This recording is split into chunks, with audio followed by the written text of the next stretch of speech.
Okay. Welcome, everybody, you brave souls, devoted international development students and others on the Friday before Reading Week starts for coming to this activity. This topic that Ritika Arora is going to speak about, the parent trap, school choice, and majoritarian politics in India, is absolutely important, to the study of development. Education is very studied here in the ID department, where it's so central and strategic in development. You have more research and teaching on education and development going on at places like UCL and other development studies sites. So we're really lucky to have Ritika come here. In India, education reforms have been at the heart of Narendra Modi's agenda, or at least from my perception they have. And the problem with discussion of education more generally is that it's often discussed and studied and researched in technical terms, technical policies for delivering education. And of course, education is a highly political topic. Ritika's work, from what I can tell, and I want to read more of it, seems to challenge this, and it's based on extensive field research among parents and school children and teachers in Delhi. It looks really innovative to me, revealing dynamics in Hindutva politics that are not usually discussed. So I think it's really innovative in that sense. Ritika did her PhD in the ID department not so long ago. We're really happy to have her come back. She's now evaluation manager of education with the Eden Center here at the school. So she has another perspective on the topics of education in her work today. She's recently published an article relocating the political in education in contemporary social science, a journal of the Academy of Social Sciences. She's worked on social impact assessment in India around UNICEF programs addressing disparities among youth in processes of community development. So we're also lucky to have our own Laura Mann, who needs really no introduction in this audience, so I won't go through all her extensive publications. Laura is associate professor in our department, and she's undertaken extensive research on the digital economies in Africa and elsewhere, but particularly for this topic, she's serving as discussant because she's an expert herself, having done her PhD on higher education under the Islamist governments in Sudan. So we're privileged that you stepped back from being chair tonight and serve as discussant. Okay, I'm not going to say anything more. I pass it on to Ritika, and thank you very much for coming.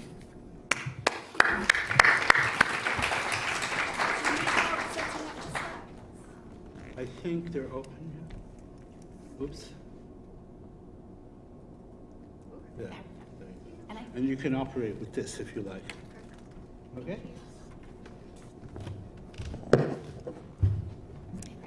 Hi everyone, thank you so much for being here on a Friday evening, especially right before Reading Week. I really appreciate everyone's time. And I think personally for me this is definitely a full circle moment because when I was an MRS student 6 years ago, I wrote a reflection blog for the Cutting Edge lecture. So it's really nice to now, after having finished my PhD, being invited to come and speak here as well today. And I will be talking a lot about my PhD research because, as James mentioned, I just finished 5 months ago now. So this presentation today is based on everything I've done over the last few years. So I wanted to begin today by reading the first page of my thesis, which is basically an anecdote from my fieldwork. And I think that really sets the tone for what's about to come. So I hope everyone can hear me okay? Perfect, okay.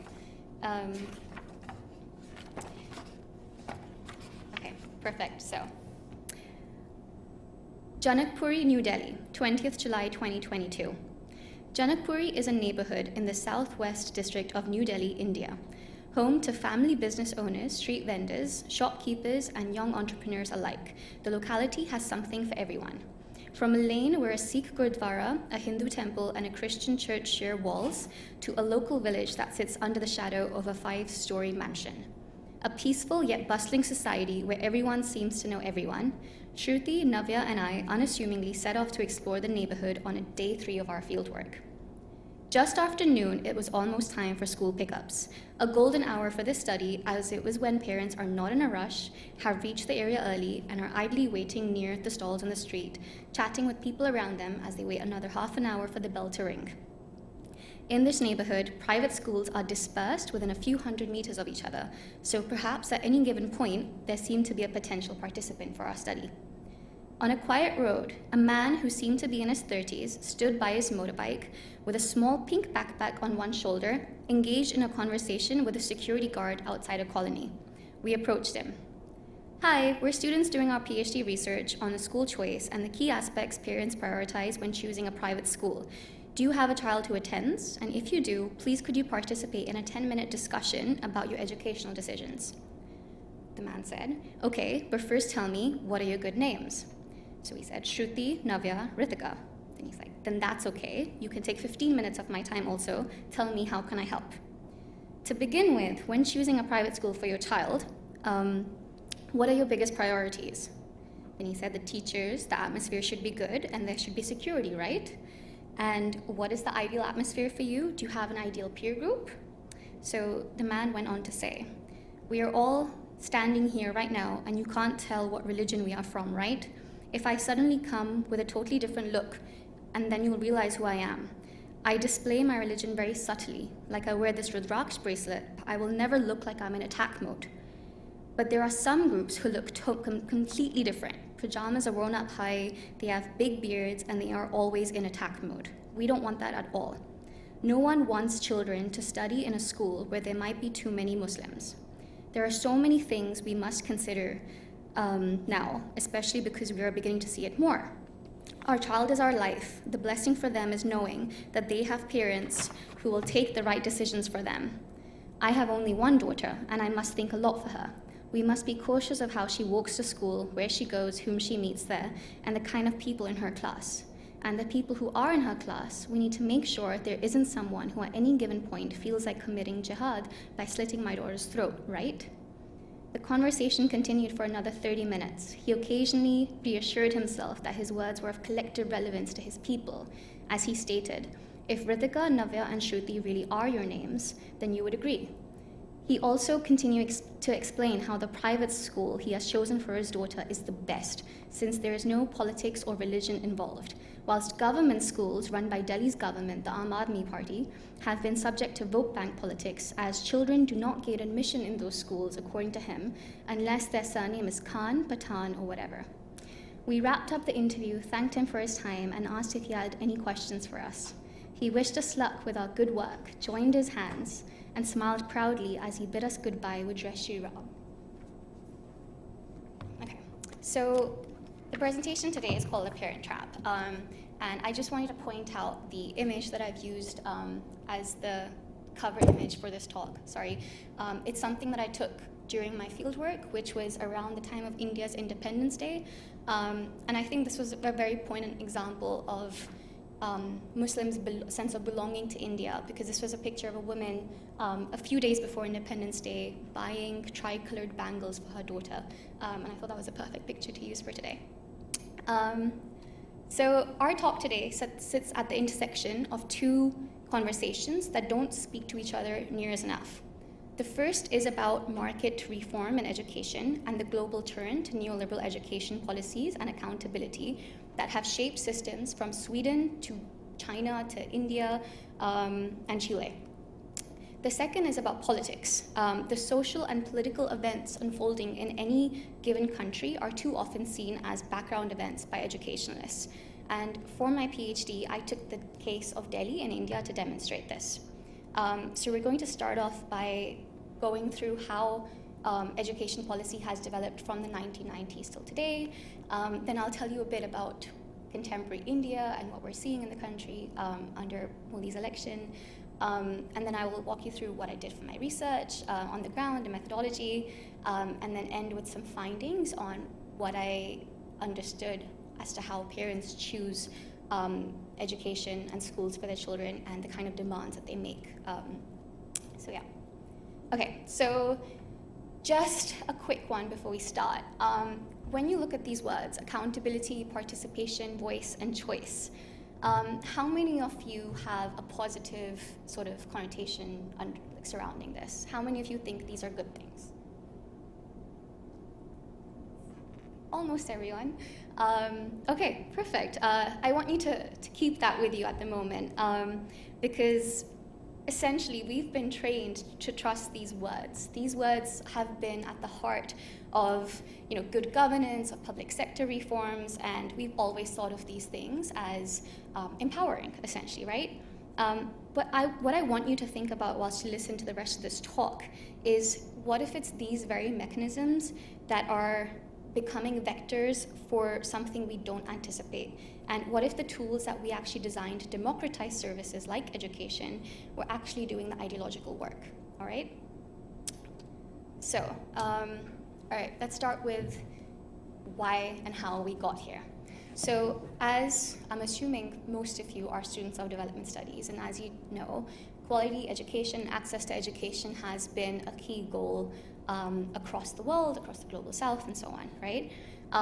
But what we're seeing more recently is that we have more children in school than ever before, so access is not an issue anymore, essentially.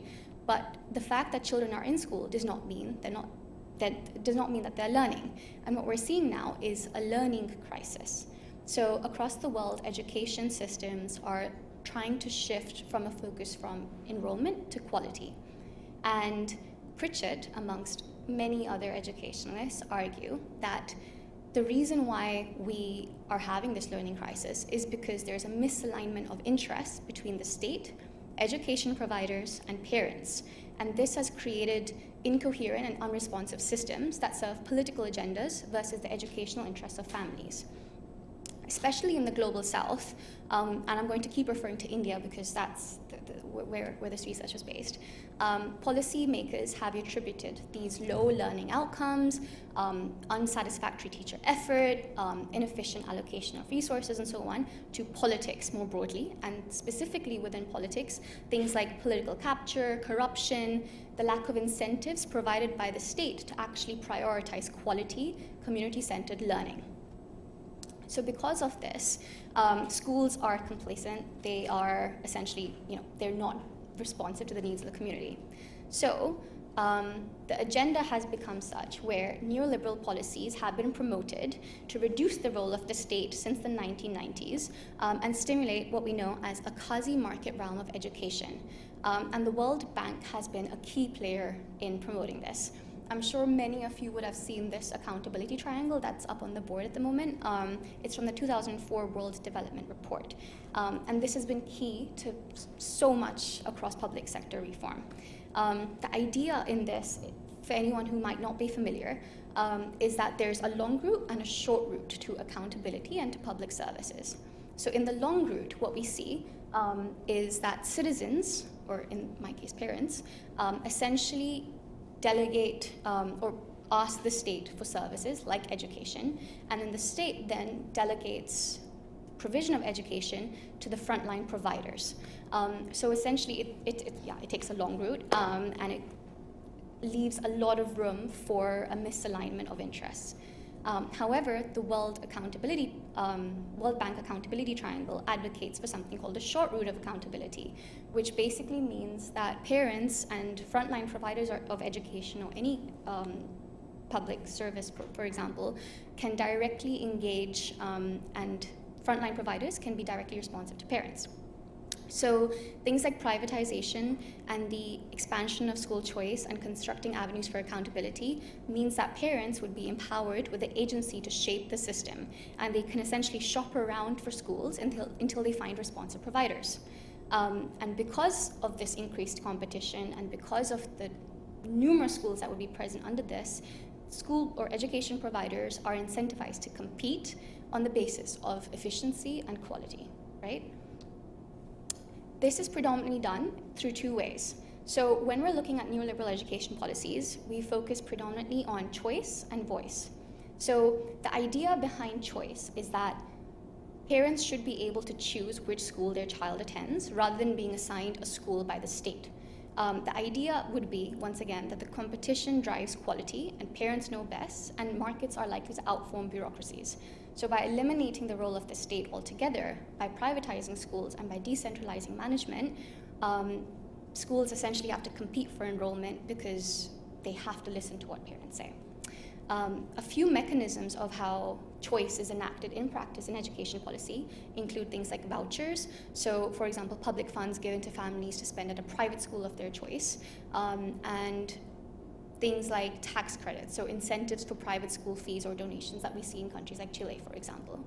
In India, what we see is the Right to Education Act of 2009 expanded school choice because it essentially made all private schools, it made it mandatory for them to have 25% of seats reserved for students from underrepresented backgrounds, including Muslim minorities and students from other backward castes and so on. So the idea would be that parents would basically select the schools that best match their needs. The second way in which neoliberal education policy has developed is through voice. So this is what everyone would understand as accountability. So voice is this idea that citizens should be able to influence the institutions that serve them by expressing their preferences directly, making demands, and holding providers accountable. So if everyone's familiar with the principal agent theory, this is basically when you delegate, as a principal, when you delegate an agent to be responsive towards something and you have the information available to hold them accountable if they don't deliver. Now, when you combine this with choice, it makes it even more important for schools to respond, because if a school does not listen to parents, essentially, parents can easily either find out and hold the schools accountable and make them, responsive to their needs, or they can simply choose to exit and go to another school that is listening to them, essentially. And I think the predominant sort of assumption here is that parents and communities should have the mechanisms to shape what schools do, and that voice as a whole is collective. So just before we go into what the issues are surrounding this, when parents choose schools, what do you imagine they're looking for? So given your own context, anything you can remember, anything you know, how do you think parents choose a school? What do they optimize for? Yeah. Prospects of you getting into a better school post-graduation. Okay, yeah, so follow-up opportunities after school. Okay, great. Anyone else? Yeah. Quality of the education spent, like, how good is the quality of the education? Yeah. That's definitely something that comes up as well, yeah. So things like quality of academics, extracurriculars, aspects like the follow-up opportunities, after school, the exit opportunities. This is what a normal scenario you'd imagine in terms of school choice, right? And this is what policymakers also imagine when they're setting up school choice systems. And just based on that, when parents engage in SMCs and PTAs, school management committees and parent-teacher associations, which I think everyone is aware of here because I'm sure you had them in schools, what do you think they're advocating for? So behind closed doors at PTA meetings, what are the kind of demands you think parents are presenting? These days, maybe banning books. Well, that's right down the alley of this lecture, but yes. Anything else?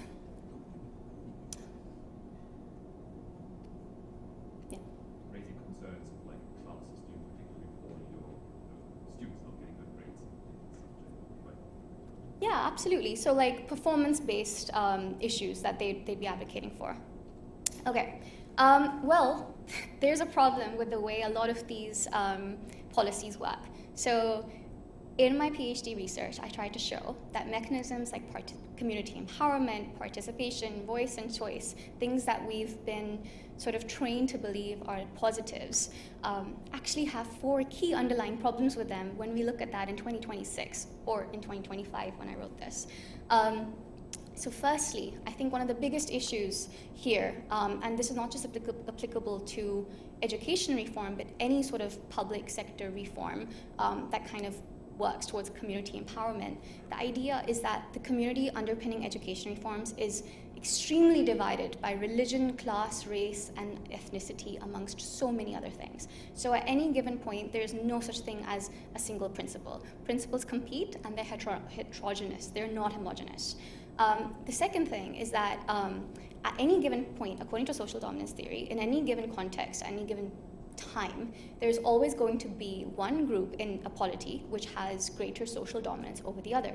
In the case of India, as you might be aware of and as we'll see in a minute, that is the group of the Hindu upper caste, upper class majority. The second problem with a lot of these assumptions and a lot of these policies is that a lot of studies that are based on in the global south assume that parents demand quality education, that what they really care about is this instrumentalist view of education that we want to make sure our kids get good jobs, they go to great schools and colleges, and that we want to see them prosper. However, this, as countries in the global south, especially countries like India, move into the more sort of middle income bracket, we need to stop thinking that all parents really care about is this instrumentalist view of education, and that the biggest thing that they care about is quality of education in terms of academics. The reality is, much like how parents in the US and the UK are choosing schools based on things like race and class and so on, the same thing is happening in countries like India. But unfortunately, a lot of people tend to group the global south under one umbrella, thinking that parents just want to come out of poverty and demand quality. Leading on from that, much of the research and much of these assumptions are based on the public-private dichotomy. So this idea that, okay, parents will choose private schools over public schools, but we never really understand, even amongst private schools, which India has over 500,000 of, how do parents choose between 2 private schools? That's a very basic thing. We don't yet have an understanding of that. The third, and I think most applicable thing right now, is that parents are always assumed to be apolitical agents, all right? So when we think of politics, we think of politics to rest with politicians and the state. But the idea is that in 2026, or even in 2022, when I did this research, parents or citizens in general cannot be thought of as apolitical. I think things like the Cambridge Analytica scandal, Trump's election, Brexit, all of these things showed us that in our everyday lives, without even realizing, we are consuming politics more so than ever before. Whether in the case of India, it's things like WhatsApp University, where most people get their information from family group chats about what's happening in the country, whether it's Facebook, whether it's targeted ads. To assume that citizens are apolitical is just no longer possible in this era. So that makes it sort of interwoven into our everyday practices, right? And then finally, in the case of India, as we'll see in a moment, the social dominance of the majoritarian group in any given context means that there will always be some people whose voices are heard and some people whose voices are not heard. When this becomes problematic, when those voices are being used to push exclusionary ideas. So in the case of India, these education policies, things like school choice and voice, simply cannot work because things like neo-Hindutva, which I'll go over in a second, and the Hindu nationalist discourse are now promoted through the everyday realm, okay? So that essentially means that people are pushing more and more than ever before, these ideas that India belongs to Hindus. So when you have these 4 things coming together, happening almost in the background of how education policy unfolds, it's very unlikely that that education policies and policies for school choice and accountability and voice and so on can actually unfold unpolitically. So let's look at contemporary India now, because I'm not sure if everyone here has an idea as to what the landscape looks like at the moment. So first of all, education. So in India, we see a massive growing demand for private education.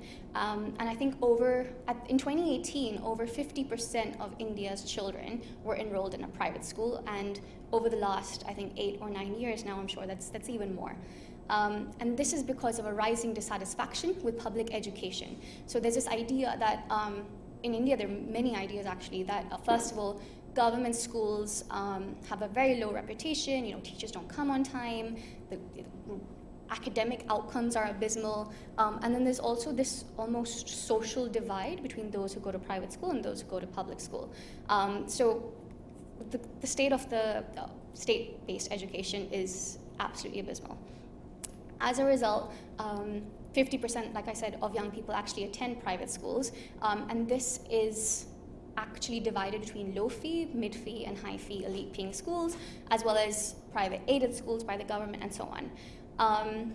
And one more aspect of this was that I think India's private schools alone account for the 3rd largest education system in the world. So you can imagine how many private schools there are in the country. It's the most marketized system. At the same time, along with the growing demand for private education, we see the facilitated supply of private education. So the government, since the 1990s, has also been actively trying to push more and more people into private education. So as I mentioned, the Right to Education Act of India in 2009 mandated that private schools have to reserve 25% of seats for economically weaker sections. So this drove a large proportion of the lower income population into private schools as well. There was also this idea that private schools, because they're relying on fee-paying students, are more responsive to parent demands because their survival essentially rests on needing to cater to their profitable clientele. So that was it on the education front. So long story short, India has a very, very marketized education system. Now, what's happening in India politically, this is always a bit of a, you have to be very careful with these things now, unfortunately. But what we see in India is a massive rise of Hindu majoritarianism and of ethno-nationalism, and this is called Hindutva, as James was alluding to earlier as well. So what Hindutva means and what Hindutva tries to present is that India is a Hindu nation that belongs solely to Hindus, and minorities, especially Muslims, should not have a claim to India. They should essentially go back to Pakistan, and that's the rhetoric that's quite set out. Now, Hindutva has seen many, many waves, but the 2014 election catalyzed Hindutva's shift from being a fringe extremist ideology to mainstream politics, i.e. moderated nationalism. So the Bharatiya Janata Party, the BJP, has essentially is seen as a more moderated form of the Hindu nationalist group, the RSS. And in 2014, they came to power, and they're still in power as a part of the NDA government in India at the moment. So over the last 12 years, Hindutva has really changed the landscape of the country. What we can now call this, though, is neo-Hindutva. So whilst earlier we've seen issues of Hindutva happening, what we see now is neo-Hindutva because it's not just limited to political institutions, but it actually influences social transformation through everyday life. So we're literally seeing the state, though the Hindu state, attempting to change people's lives in the realm of the everyday. And a very pertinent example of this is something like love jihad. So this love jihad, for those who may not be aware of that very specific term actually, is this idea that Muslim men are trying to marry Hindu women in order to convert them. So they're essentially getting rid of the Hindus in the country, and that's something that the sort of hardcore right-wing Hindu extremists truly believe in. So they're essentially policing who you can love and who you can marry. So that aspect of Hindutva coming in your everyday life is very pertinent now in India, which was not necessarily the case 20 years ago, or even 15 years ago for that matter. On another side, digital platforms like WhatsApp have really amplified Hindutva rhetoric.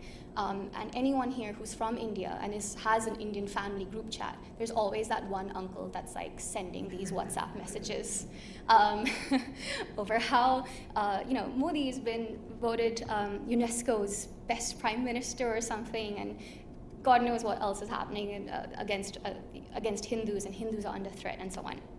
At the same time, things like Bollywood increasingly mirrors nationalist narratives. So whilst 20 years ago we had films that positioned patriotism as things like, Rang de Basanti, where this idea was that, you fight for your independence and for India as a country. Now we see Bollywood films glorifying Hindus, stereotyping minorities, and essentially villainizing the minority groups.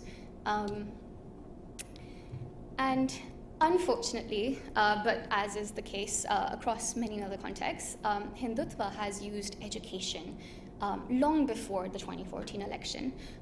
So education has served as ideological state apparatus, as you might be aware, for a long time, not just in India, but across the world. But having said that, in India, education in particular has always been used as the perfect avenue to sort of disseminate Hindutva ideologies. And this has been happening for decades now. It's nothing new. So textbook revisions have framed Hindus as triumphant, minorities as invaders or separatists, and essentially things like, Mughals have been removed, or any aspects of the Nehru dynasty have been removed, and we've seen an increasing glorification of Hindu kings, for example. And all of this has traditionally been seen as a state directive. So this idea that Hindutva politics is being permeated from the top to the bottom, and we as citizens are just passively consuming this kind of knowledge the state is actively promoting. Clearly, that's not the case, and that's what I found in this research. So essentially, using all of these, bridging together these aspects of education policy and neoliberalism and what's actually happening in the political context of countries, my research brought together 3 different strands, and it's probably very complicated, but it will make sense in a second, I promise, when I've talked through the findings. But political science, political anthropology, and neoliberal education research seldom really come together, especially from an education research point of view, because politics, as I mentioned, is always viewed as either a background event or something that rests within the solidity of the state, not within the everyday realm. I want to skip over this because this is unnecessarily complicated, but this was the key sort of idea behind the thesis, or behind the hypothesis of this presentation as well. So essentially the idea is that politics at the national level and marketization of education occur simultaneously, but then the everyday political sort of is there and you can't really get rid of it. And that shapes the demands of competing communities. And the marketization of education actually gives those parents and gives those communities power. But the idea is that when schools compete, they're not accountable to everyone. They're accountable to the most dominant communities, and they have the largest influence. So in light of all of this, when I went for my fieldwork, I essentially wanted to set out to ask that in highly fragmented and politicized societies rife with competing principles, what do parents actually want from schools? It's a super simple question. We don't know it. What do parents really want when they choose a school in India right now? And who are education providers actually accountable and responsive towards? Secondly, is quality education still a priority for parents, or have other interests taken priority, particularly under the current political climate? And finally, the very sort of abstract question of does school choice and parental voice lead to better quality schools, or in contexts like Delhi, could it also contribute to greater socio-political polarization? Very specific. So I went to Delhi and the National Capital Region in 2022 to conduct my fieldwork. And Delhi was chosen specifically because it is the most marketized education system in India. Schools have significant autonomy. The Delhi education system, it's literally known as the Delhi model of education across the country because it's supposed to be very wholesome, very good quality, that kind of thing.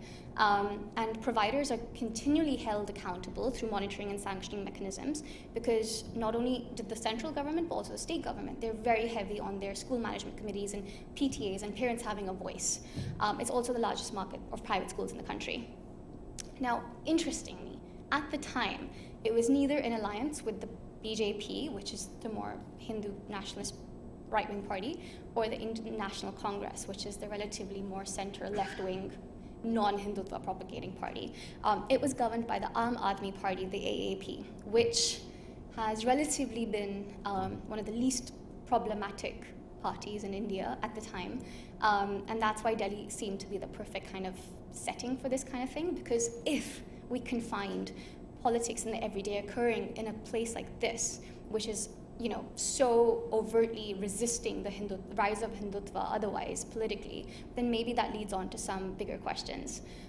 Moreover, Delhi, as the capital of India, has the most ethnically, culturally, and politically diverse community, and it has been the center of numerous political protests and things like the CAA protests, and it's essentially been like the hotbed of politics in the country.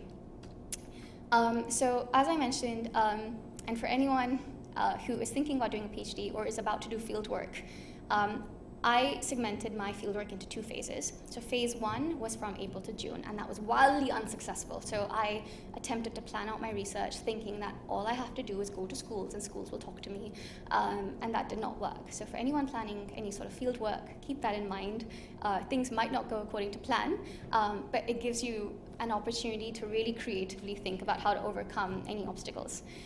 So the second, I came back to London when that didn't go well, and I identified a team of 4 research assistants who supported access to a range of schools through their personal networks and through snowball sampling and so on. So thanks to my team of RAs, we managed to secure access to 19 schools. And because this was all sort of very network-based and through snowball sampling, a lot of the interviews were very in-depth and quite candid.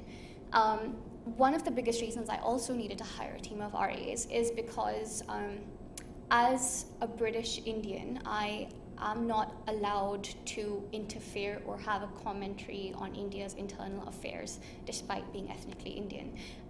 So essentially the RAs who are Indian themselves, they have the right to do that. So they were the ones who were kind of leading on the field. So thanks to them, one of whom actually ended up studying at the LSE and did her master's right after, we conducted 188 semi-structured interviews and 7 focus group discussions with 206 parents and 24 principals in Delhi over those couple of months.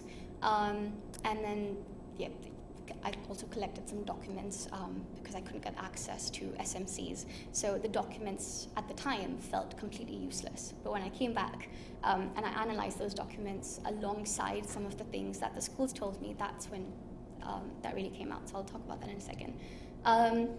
So what did we find?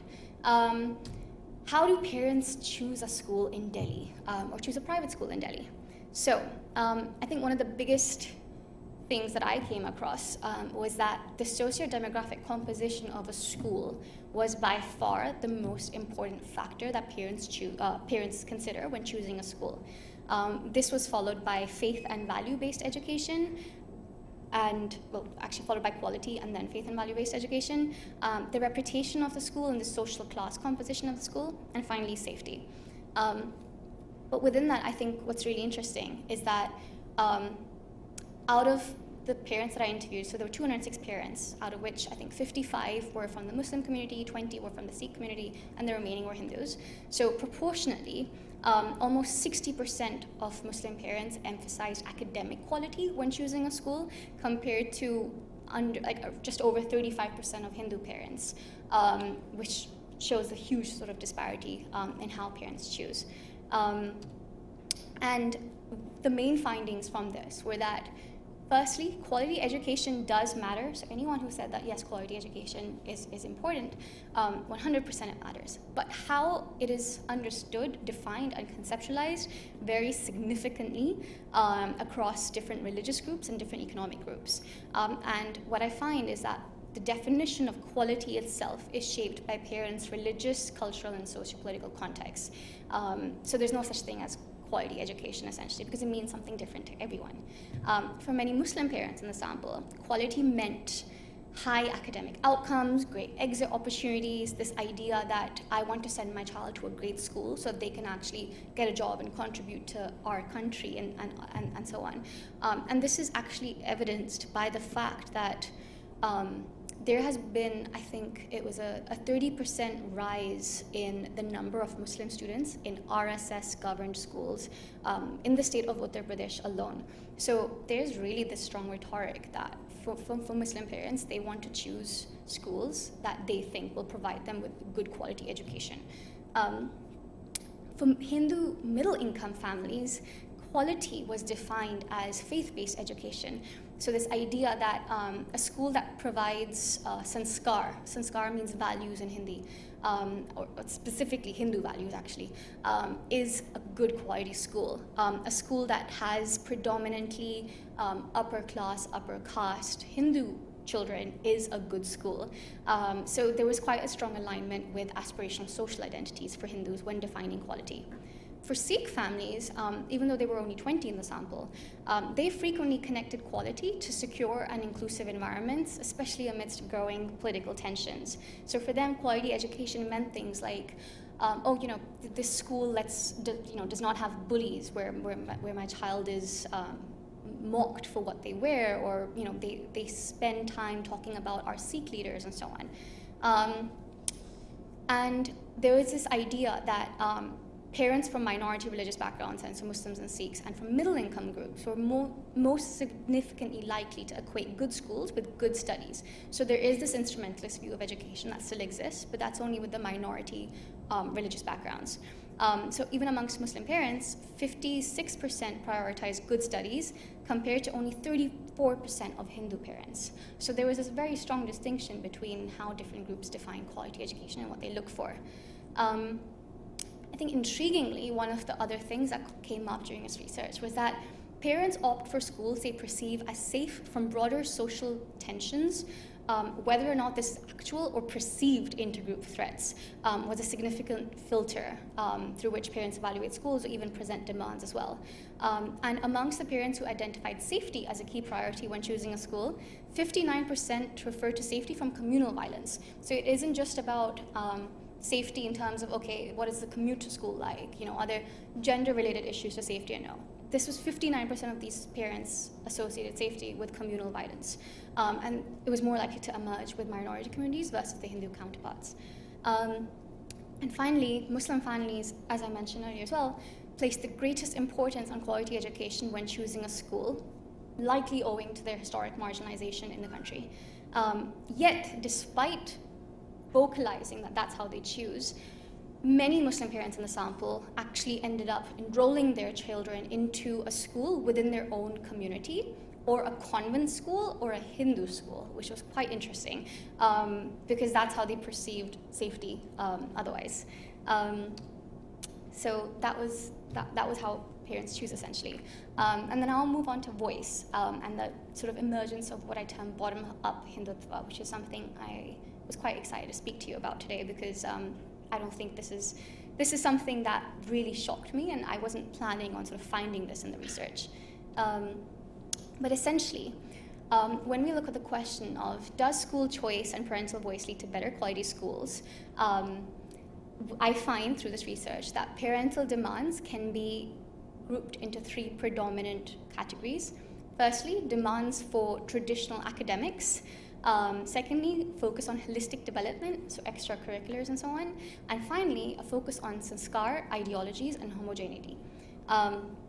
So what I try to show in this diagram, and I hope it's visible, is that when we look at education policy, when we look at increasing parental voice and so on, as long as parental voice sticks to traditional academics and holistic development, we see enhanced co-curricular and extracurricular activities, we see greater academic rigor and competition.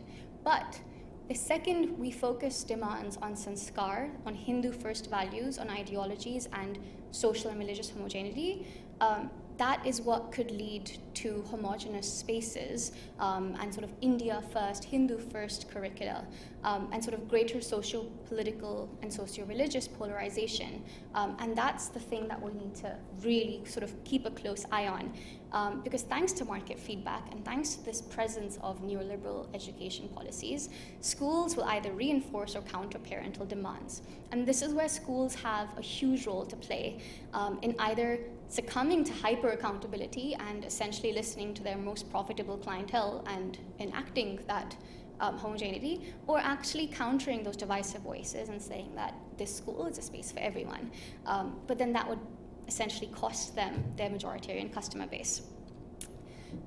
So as I mentioned, one of the biggest things I found through this research was an idea called bottom-up Hindutva. So what I mean by that is the advancement of Hindu nationalist agendas through grassroots mobilization via market mechanisms rather than state directives. But by the way, this image is completely a Gemini generated, so I feel like I should credit that. This is not actually a school, as you probably can't tell in Delhi, but it's just an idea that this is what parents are demanding from schools, at least. So our traditional understanding of Hindutva is that Hindutva advances through state power, as I mentioned. A nationalist government will lead to policy changes and institutional capture of schools. What we also saw earlier was the top-down saffronization via curricula, right? And it essentially, traditionally, has always required political control. So there was this idea that, okay, if you have a central government who is propagating this discourse, that's how it disseminates. However, the approach that I'm presenting of bottom-up Hindutva, and what I find in my research is that religious nationalism is operating through market mechanisms and through ordinary parents and their everyday decisions and their everyday voices. And those act as consumer choices. And that leads to cultural transformation from the ground and from within. So rather than the state imposing any sort of Hindu first narratives, it's actually parents that are doing this ideological work. And it's via democratic things like voice and choice. So when I asked you that question earlier as to whether you think participation, voice and choice can always lead to sort of corrective measures, what I find is that unfortunately that's not true. Democratic participation itself is leading to greater exclusion of India's minorities. And I think one of the most worrying aspects of this is that it operates independently of state power. And this is an idea that's actually presented by Hannah Arendt. And I had the quote here, but off the top of my head, it was something like, power, in fact, I should read it actually because I don't want to mess up her quote. I had this here, yes. Okay, so, power springs up between men or women when they act together and vanishes the moment they disperse. So I think one of the most worrying findings of this research is that the power of Hindutva is now operating independently of state power. So tomorrow, even if a nationalist government is not in power, it's so deeply entrenched in our everyday lives and in parents' everyday decisions that it will still continue, especially through democratic structures. So the key finding here was that democratic processes and market mechanisms can become vehicles of majoritarian capture if we're not careful. And this operates through three key mechanisms. Firstly, the sanskar premium. So what I found in terms of the voices that parents are presenting and the kind of demands that they're making to schools through PTAs and SMCs is that they prefer schools that essentially promote Hindu festivals, prayers, and cultural activities. So if a school is essentially, conducting havans, which is like a Hindu prayer, parents are actively choosing to send their kids to those schools versus the more academically inclined schools and so on. One of the other aspects that they're actually looking for are the qualifications of teachers. Now, unlike a previous research which has positioned teachers' academic qualifications as a key deterrent of school choice, what I found in this research is that parents are actively choosing teachers or essentially letting go of teachers, actually in the opposite, who are Hindu, who are upper caste, and who are upper class. So it's less about their academic qualifications and more so about their actual social identities. And most importantly, through the student body composition. So parents are actively voicing for schools to only include our kinds of families rather than a democratic front. And I think there's actually a quote here. So the Sanskar premium also comes up when festivals like Eid are celebrated in schools in India. So in one of my interviews with the principal, I think the school celebrated Eid and a kid was sort of made to participate in that play.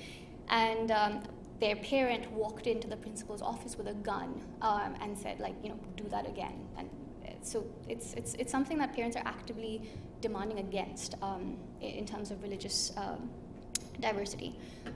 Secondly, democratic capture and action. So from the 192 documents that I told you about, which I thought had absolutely no relevance to my work, I eventually sat down and read through all of them. And these were basically just lists of the members comprising school management committees and PTAs. And what I find is that out of those 192 documents, which corresponded with about 100 schools, apart from 2 schools, there were only Hindu parents on the SMCs and in the PTAs. There was no mention of, maybe there was the odd Christian, maybe the odd Sikh if it was a Sikh school, but apart from the Muslim schools, there was no Muslim parent in any of these SMCs. And essentially, an example of this really came about because I interviewed someone on the street, and they said, it's a Hindu pundit, and they said that they're an advisory member at the school, and it's actually a Christian convent school, but the entire board is made up of Hindu Brahmins, like that's what he specifically said. And despite it being a Christian school, they stick to 20% Christian protocol for paperwork, but the rest is based entirely on the Hindu religion. So they essentially make Hinduism a mandatory subject, they make sure there's prayers every morning, and they're not Christian prayers, they're Hindu prayers. And he was really proudly saying this, like what Christian school, it's only 20% for the paperwork, but we've actually captured that control in ourselves. So that was how sort of democratic capture and action takes place in this context. And finally, we see a massive sort of saffronization of the school day. So some of the other documents that I collected were of school calendars. And you'd think that school calendars have absolutely nothing political about them, but they are actually very political. Because what I saw in those school calendars was, especially when you triangulated this with what the principals and the schools themselves were saying, was that in almost every school, there were elaborate Diwali celebrations for a week. There was a week-long sort of celebration for Christmas and for Easter and for numerous other festivals, but absolutely no recognition of things like Eid, of Ramadan, or any sort of information-building event for that. The hiring preferences are such where, in this research, I also found that principals are firing Muslim staff because parents said that they don't feel comfortable with, say, a Muslim bus driver or a Muslim teacher and so on. So this sort of cultural fit aspect of things is systematically favoring Hindu candidates. And of course, in terms of symbolic spaces. Now, that is an image that's generated by Gemini, but in a lot of the schools that I went to, I think out of the 19 schools that I went to, approximately 11 had at their entrance statues of Hindu goddesses. And what religion has to do with education, I don't know. But that's how they wanted you to welcome, how they wanted to welcome people to school with this thing of Hindu goddesses and so on, which automatically makes minority religions feel unwelcomed in these spaces. And I think that was just something that I found in 2022, but to make myself realize that I'm not insane and I'm not just thinking about this in my head, we have seen a massive increase in the number of news articles and in these things happening in real life. So whilst there's very limited research that's currently being done into aspects as to how demands for Hindu first practices are coming through parents, this is actively happening. So whether it's, in terms of, I think that they were boycotting a school because they ran a play on Eid, and a student had to wear a hijab there. And Hindu extremists threatened children because they celebrated Christmas even. So this is very actively happening, and if we don't focus on this now, then it's something to really think about.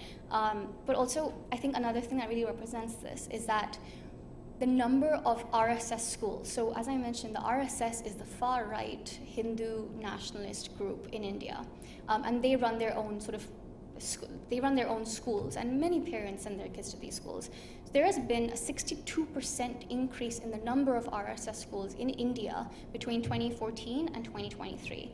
And I think part of that, yes, we can accredit to the larger sort of macro discourse currently unfolding in India, but somewhere or the other you'd think that part of it can also be accredited to the fact that there's demand for these things.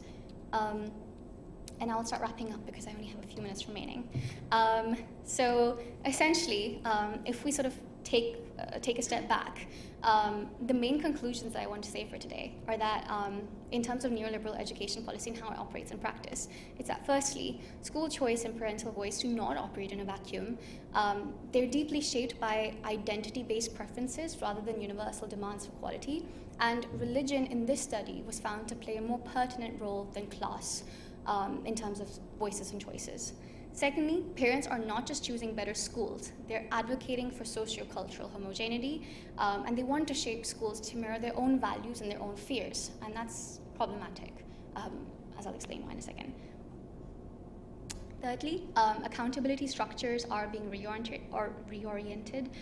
So like I mentioned, tools like SMCs and PTAs, which are designed to democratize school governance, are increasingly being leveraged to advance majoritarian or class-based interests. And finally, the promise of better quality is not uniformly realized. It means different things to different people. For some, it's about sanskar and ideological alignment. For others, it's about safety. And for others, it might be about academics. So there's no such thing as quality education, essentially. And in highly stratified settings, be it Delhi or be it any other context, school choice, parental voice risk deepening these social divides and reproducing inequalities and exclusionary narratives rather than promoting democracy and inclusivity. And this matters because, you know, in the past we've seen schools made for the rich and schools made for the poor. Tomorrow, we might see schools made for Muslims and schools made for Hindus and so on. And education is supposed to be a venue where you have cross-community and intergroup interaction.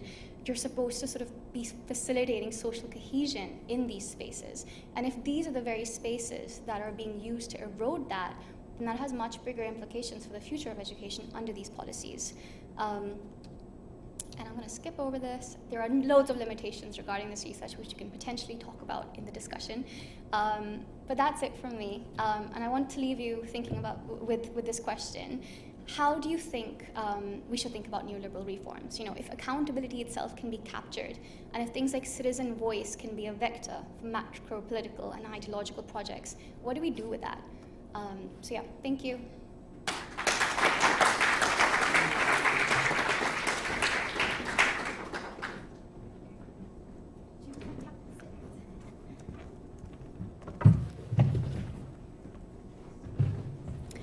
Okay, well, thank you so much for such an interesting talk.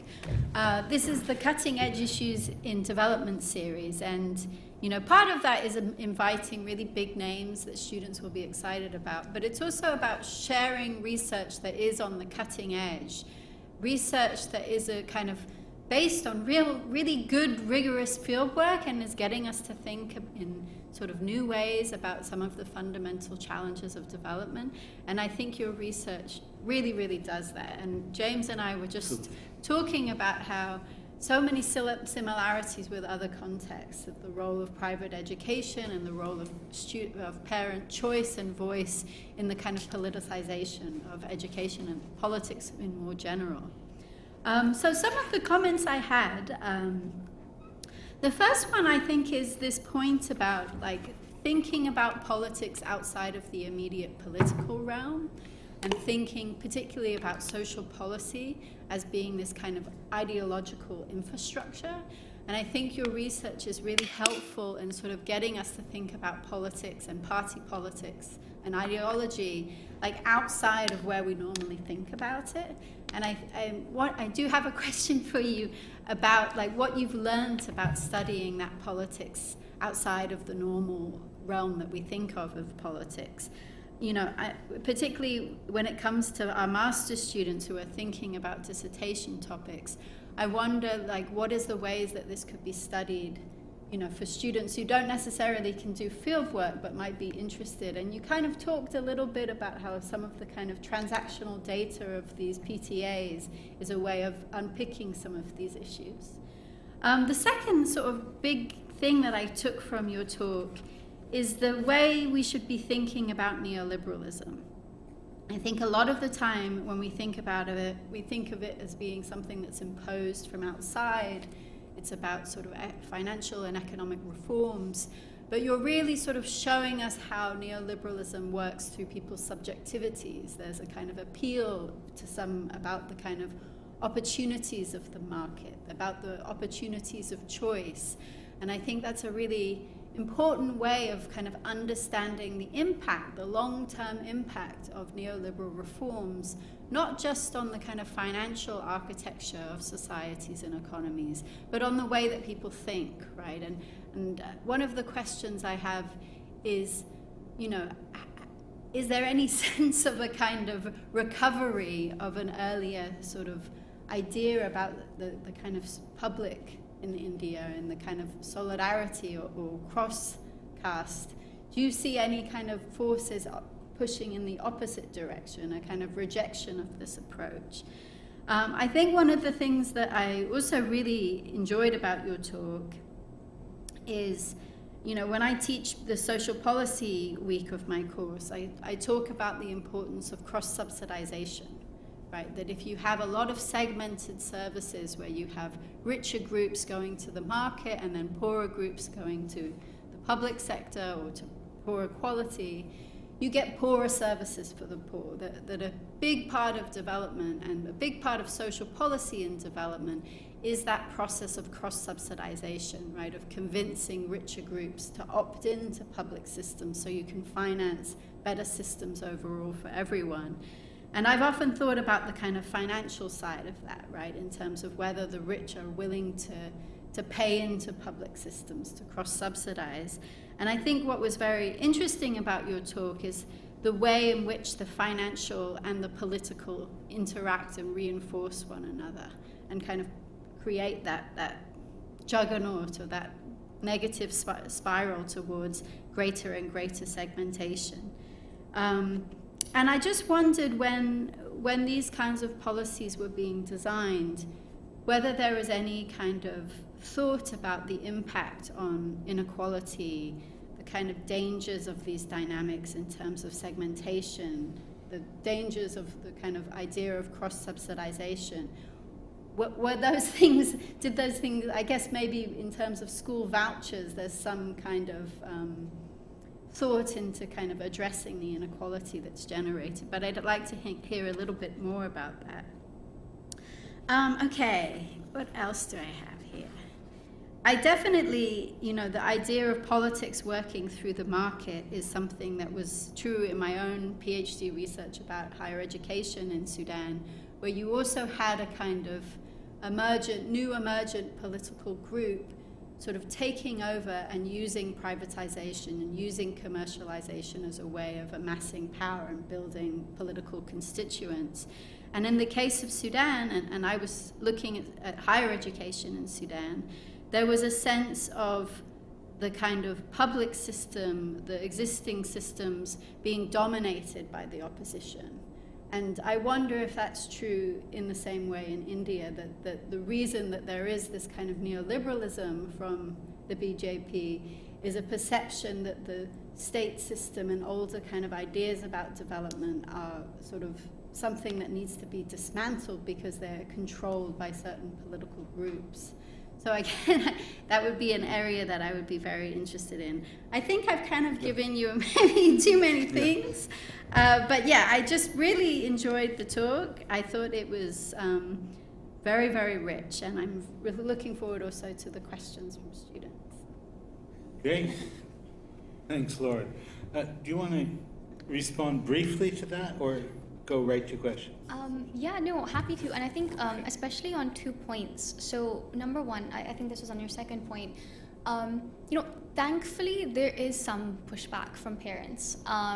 I wanted to, the limitations describe this as well, but I don't want to present that what's happening is the narrative, but it's a narrative. And, you know, of course, out of, I think, 230 interviews, there were numerous parents that said things like, you know, religion should not be in education, and I don't consider these things when choosing a school, and so on. And that's, you know, I'm very thankful I got to hear that during those few months as well. But at the same time, I want to I want to focus on the parents who are saying these things, because I think we're still quite early on to be able to do that. I want to present this as a narrative because I think it deserves a lot of attention, because if it's left unchecked, you know, 5 years down the line, 10 years down the line, then it really has, it would relegate minorities even more than they've already been relegated to smaller spaces, or you know, inefficient systems and low quality education and so on. So yeah, and Yeah, okay, so thank you very much.